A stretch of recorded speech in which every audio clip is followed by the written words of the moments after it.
It's January 2025. I'm PhotoJoseph, a LUMIX ambassador, and Panasonic continues to add value to your existing cameras with a series of firmware updates, available starting today. There are updates to the LUMIX S5 Mark II, the S5 Mark IIX, the LUMIX G9 Mark II, and the GH7. In essence, these updates bring all of these cameras up to feature parity, adding features that were first released in the LUMIX S9 and GH7. We'll run through these feature by feature. You can now add multiple frame markers, up to 3 total, overlaid on your shot. If you're shooting in 16:9 and want to see what a 9:16 crop would look like, you can do that. Shooting 17:9 and want a 16:9 safety? Cool. But most effectively, if you're shooting open gate and want to see what 16:9 wide, 9:16 vertical, and 1:1 square crops would look like simultaneously, you can. These can even be repositioned and scaled by just tapping and dragging on the LCD. This feature has been added to the S5II, S5IIX, GH7, and S9II. Enhanced subject detection in autofocus adds airplane and train detection to all cameras, and the target parts option has been added to car and motorcycle. This has been added to the S5II, S5IIX, and S9II, and was previously available on the GH7. All cameras are now compatible with the new LUMIX smartphone app, LUMIX Lab. This includes remote shooting, shutter remote control, and wirelessly and automatically transferring images to your smartphone. All cameras received real-time LUT in a previous update, so now you can download and install custom LUTs from the LUMIX Lab app.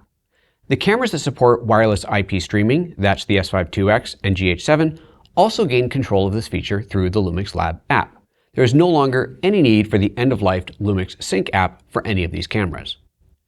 MP4 Lite has been added to all cameras. This is an exciting format for those who want to shoot video with full-size cameras and then edit and post directly from their smartphones in widescreen or vertical or both, but might struggle with the large file sizes of full-resolution OpenGate. MP4 Lite is OpenGate, but at Ultra HD resolution instead of 6K resolution. On the full-frame S5II and S5IIX, the image is 3840 wide by 2560 tall in a 3:2 aspect ratio. And on the GH7 and G9II, it's 3840 wide by 2880 tall in a 4:3 ratio. These are H.265 HEVC files at 50 megabits per second, 420 10-bit, and MP4 Lite supports 25 and 30 frames per second. If you want to shoot high frame rate or 24p, you'll still need to shoot and transfer full-size files. These smaller MP4 Lite files are 41% smaller and transfer 1.7 times faster than their full-size counterparts. Hybrid zoom and crop zoom are now available on all of these cameras. Hybrid zoom is an amazingly cool feature that combines a lens's optical zoom with digital zoom, but not the type of digital zoom that scales up the video and looks like trash. No, this is much more clever. Say you're shooting 4K video on a 6K sensor. Normally, those 6K pixels are scaled down to the 4K file, and you want that full-width sensor for the widest possible field of view from any given lens. But you can always crop into the sensor down to 1:1, meaning you're now using only 4K pixels wide of the sensor instead of the full 6K width. This effectively crops the image or zooms in without sacrificing quality. You're shooting pixel for pixel still. Well, hybrid zoom combines that sensor cropping with optical zoom seamlessly, gradually cropping into the sensor while you zoom, increasing its effective focal length. How far you can increase depends on the resolution you're shooting at. If you're shooting in HD, you can crop much farther than shooting in 4K, which translates to a much longer zoom. My favorite lens to demo this with is the full-frame 28-200mm lens, because when shooting in HD with hybrid zoom, that 28-200 becomes a 28-625mm lens. It's insane. Or if I did the math right, the new 18-40 compact zoom lens becomes an 18-125mm lens. Crop zoom is similar in that it crops into the sensor, again, never past 1:1, but can turn a fixed focal length lens into a zoom lens and offers fixed crops instead of the variable crop that you get with hybrid zoom. Crop zoom replaces the extended teleconversion function you may have used in the past. The new picture size XS, or extra small, is now available on all cameras. This is for still photography and generates a tiny HD resolution 1920 pixel wide JPEG. This resolution matches Instagram Reels and is still bigger than Instagram posts and is so small that it'll transfer incredibly quickly to your phone. And if you shoot RAW plus JPEG, you also still get the full resolution RAW file to work with later. There's improved stability on all cameras, which basically means minor bug fixes, and also a new pop-up message on the S series cameras when using an expandable lens, telling you to extend the lens to use it. Finally, a few changes due to security enhancements. If you directly connect your camera and smartphone via Wi-Fi, bypassing the Bluetooth handoff, then you now have to enter your password to authenticate every time. Again, if you use the Bluetooth handoff, as you should because it's easier, this change is irrelevant. Specifically in Europe, there are two security changes.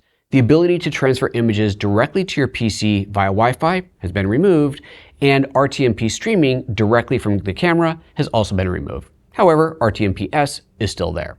It takes some extra steps to stream to YouTube using RTMP-S, but you can, and it's more secure. Finally, on all models globally, the ability to stream directly to a PC or encoder using RTP and RTSP over a local wired LAN has been removed for security enhancements.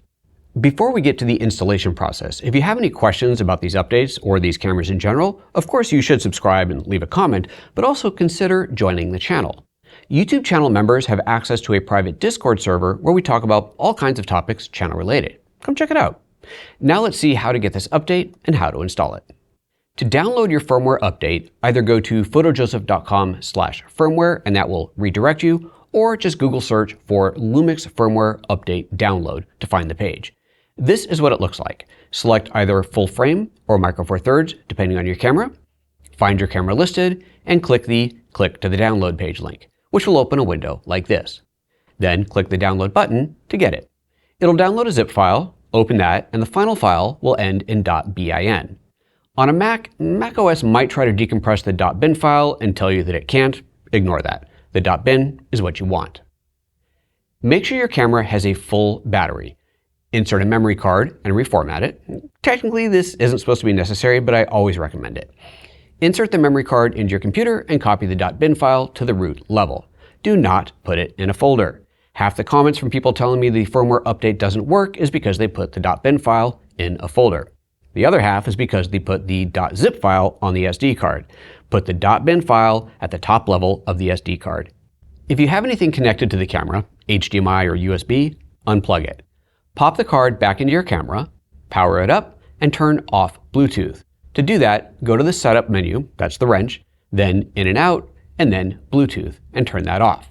Then back up to Others, and select Firmware Update, and update the firmware. It'll probably take several minutes. Leave it be. No touchy. That's it. It's really easy to do. As always, if you have any questions, leave them in the comments, or better yet, join the channel, and I'll see you in the Discord.